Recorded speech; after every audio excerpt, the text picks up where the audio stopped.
Hello, I am Dr. Paul Héroux, professor at McGill University in Montreal, Canada. As you can see at the bottom of this slide, I am also a member of the International Commission on the Biological Effects of Electromagnetic Radiation. Here are more details on my credentials, which you may examine at your leisure. Since time for this presentation is restricted, I proceed immediately to the meat of the matter, which is whether non-ionizing electromagnetic radiation exposure has health impacts on humans. This presentation addresses basic science questions as opposed to quantitative ones, as I have been given no details on the DARC array. The military and wireless industries have their own point of view on this question of health effects of electromagnetic radiation. Their arguments are primarily based on the fact that it is non-ionizing and also of low intensity. The first argument points to the true fact that the radiation cannot ionize atoms. The second proposes accurately that the radiation is too weak to heat tissues appreciably. Unfortunately, both of these arguments are red herrings and are totally irrelevant to the problem at hand. The only case in which they would apply to a human is if that human was dead. A correct view of the physics and biology involved shows that these two preceding arguments are worthless in addressing the health impacts of non-ionizing electromagnetic radiation. In fact, genuine science says that the health impacts of non-ionizing electromagnetic radiation are inevitable if one accepts that human tissues are alive. The proof is based on three unassailable principles of science. The second law of thermodynamics from physics, the anatomy of oxidative phosphorylation from biology, and Maxwell's equations from physics. The first element stems from the fact that living tissues actually maintain inevitable metabolic reactions, and that these reactions create unstable free radicals that are easily influenced by electromagnetic radiation from the environment. In the actual implementation of human, animal, and plant metabolism, electron and proton currents continuously flow in the mitochondria of our cells. This is illustrated in the diagram here. This structure has been proposed by biologists since 1961 and has been widely adopted since 1975. Without these current activities, which generate ATP, adenosine triphosphate, our cells die rapidly.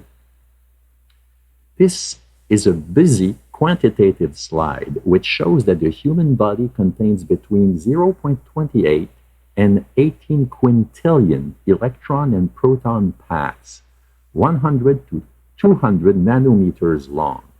Collectively, they act as antennas that perturb the function of our cells when external electromagnetic fields are present.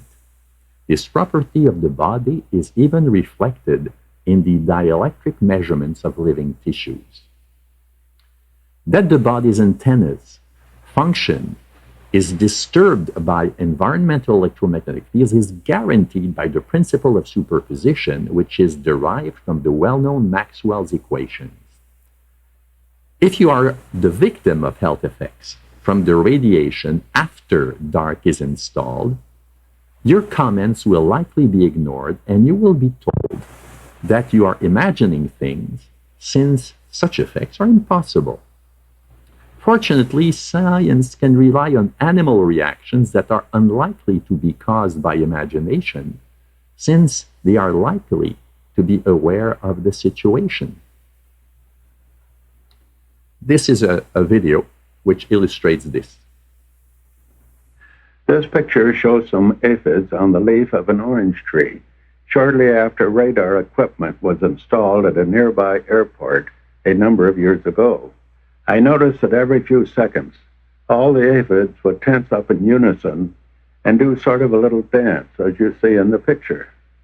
Upon further investigation, I found that the interval of time between the activity of each dance coincided exactly with the rotation of the radar rotor device at the airport, which was a distance of approximately 14 miles.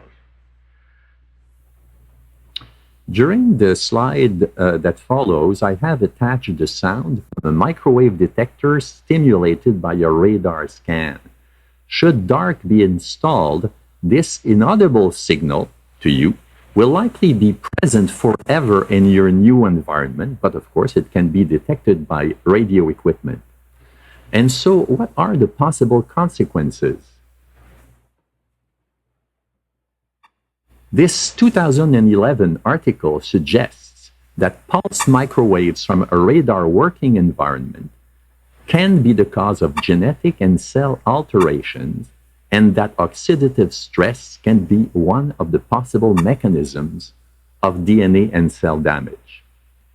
This 2023 article states that it should be mandatory to reduce the radiofrequency radiation exposure of all personnel to that of the typical community levels, including the peak level of radar pulses, radio protection, safety instructions, cancer risk warnings, and quantitative data on individual exposure, together with regular medical monitoring, must be instituted for all personnel exposed to such risks. The findings from our study add to the growing body of evidence, underscoring the gross inadequacy of the thermal standards. Based on our findings and on the previous accumulated research, we endorse the recommendations to reclassify radiofrequency exposure as a human carcinogen, International Agency for Research on Cancer, Group 1. This 2013 article states that occupable exposure to radar microwave radiation leads to changes in somatic symptoms, anxiety and insomnia, social dysfunction, and severe depression. As you can see at the bottom of the slide, the article was retracted after publication. It means that the article was submitted, reviewed, accepted, published, but that something happened afterwards.